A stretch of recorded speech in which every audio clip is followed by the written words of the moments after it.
The Articles of Confederation, America's first founding document, which went into effect in the 1780s, had no power to tax, could not enforce laws, and could not maintain a standing army. Under the Articles, all powers rested with the states, so the national government had no authority to accomplish anything. During the Revolution, men were off fighting for the new nation. Many of them had to take out loans to keep their farms going in their absence. After the war, the creditors wanted their money. Sometimes the states backed the debtors and ordered the creditors to forgive the debts. But sometimes they backed the creditors and the people's farms, their homes, were foreclosed. Many men were put into debtor prison until family members could come up with the money to get them out. The new nation was in a horrible crisis with inflation. The war had been financed by loans from Spain and France. The money had to be repaid, but because of the Revolution, a lot of business was lost from the former colonies. Trade with the British West Indies was gone. The new government asked the states for more money, but they said no.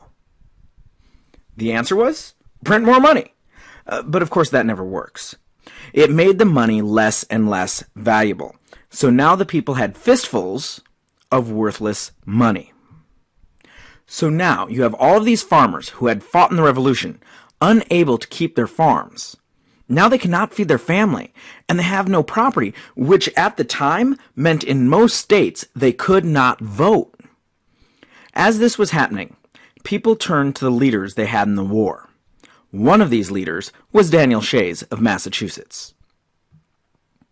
Daniel Shays and the other farmers pick up their guns and go to the state courthouse to stop them from foreclosing on their homes. And it worked. You see, with no standing American military, it was the job of the state militia to put down this rebellion. Shays and the farmers were the state militia.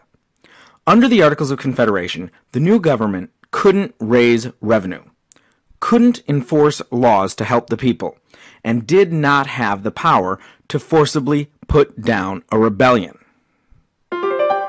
In this instance, Shays' rebellion showed that for the American experiment to work, there had to be a stronger central government. Shays himself eventually received a pension for his 5 years of unpaid military service.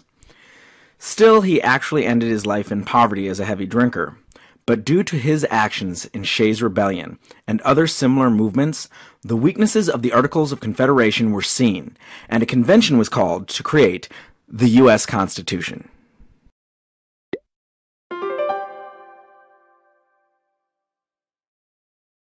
It's 1787. The Articles of Confederation have proven to be too weak to create a workable government. At the Philadelphia State House, now called Independence Hall, the same place where the Declaration of Independence had been signed 11 years before, for 4 months, 55 delegates from 12 of the 13 states met to frame a constitution for a federal republic that would last to today and beyond. Even before Shays' Rebellion, people had been talking about the need to strengthen the American government. When meeting at Mount Vernon, George Washington's home, he, James Madison, and others came up with the idea of convening a meeting of delegates from the states to amend the Articles of Confederation. This meeting happened in Annapolis, Maryland, but only 5 states sent delegates. It was at this meeting that Alexander Hamilton's recommendation to convene another reform meeting in Philadelphia in the spring of 1787 was forwarded to the Continental Congress. The states decided who they would send to the Constitutional Convention as delegates. Several prominent figures did not attend. John Adams, Thomas Jefferson, and Patrick Henry were among those who were not in attendance. Henry, who once said, "Give me liberty or give me death," now said, "I smell a rat." Of those who did attend, George Washington, who was noted for his patience and fairness, was selected as the presiding officer. 55 delegates attended. Today, they are usually regarded as great sages, but the delegates were mostly lawyers, merchants, and planters who were there to represent their personal and/or regional interests. It is amazing how the group on several occasions was able to look past those personal interests and make amazing compromises. The original purpose of the meeting to amend the Articles of Confederation was almost instantly scrapped, and the decision to start from scratch on a new document was made. This decision proved to Patrick Henry all of his fears, and he fought tooth and nail against the ratification of the Constitution because the delegates had overstepped their purpose. The big question: how should the new government be formed? Well, there were two main plans. The New Jersey plan, this is the plan for the little guys. New Jersey isn't the smallest state, but it certainly isn't big. They came up with a plan that the little guys thought was fair. All states get an equal number of representatives in the new government, regardless of state size. Now, the Virginia plan, this is the plan for the big guys. Virginia is a big state with lots of people. The Virginia plan said that each state should gain representation based on population. This would, of course, mean that Virginia would get far more representation than New Jersey.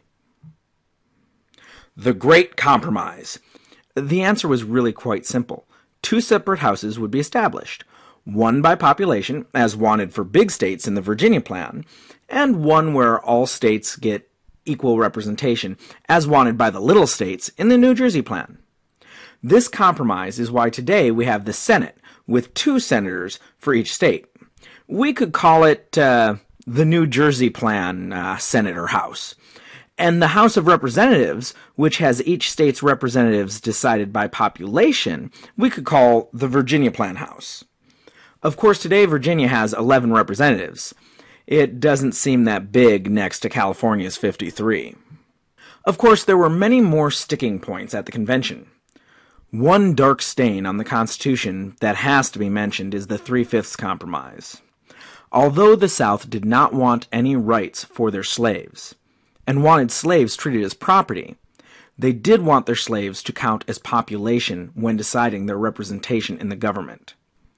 Since the Southern delegates would not move forward without the slaves being counted, a compromise was reached. 3/5 of the slave population would be counted towards the overall state population. So to recap, the Articles of Confederation were too weak. 55 delegates met in Philadelphia to amend them. Instead, they decided to start from scratch.